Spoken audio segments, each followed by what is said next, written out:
আসসালামু আলাইকুম বিয়াস। আমার এক ছাত্র পাম্পার মেশিন বানাইছে মোটর দিয়া।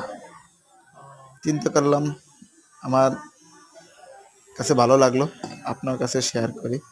পরে কো এই জন্য এই যাই না তুমি ভিডিওটা করা। ক্যামেরা দেখা দেবে না ওর মাধ্যমে যে মোটর দিয়ে ব্যাটারি দিয়ে কিভাবে তৈরি করে এই প্রথম দেখলাম, আশ্চর্যজনক। এই জন্য আপনাকেও শেয়ার করলাম। পাম্পার মেশিন যেরকম পানি দেয় সেরকম পানি দিয়ে ওঠা না তো ব্যাটারিতে চার্জ নাই, এই জন্য পানি একটু হালকা উঠতেছে আবার যাচ্ছে।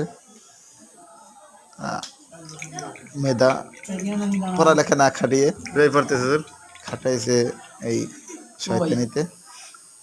তোর মেকানিক্যাল ইঞ্জিনিয়ার শেষ। মেধা তো কাজে লাগছে, তাই না?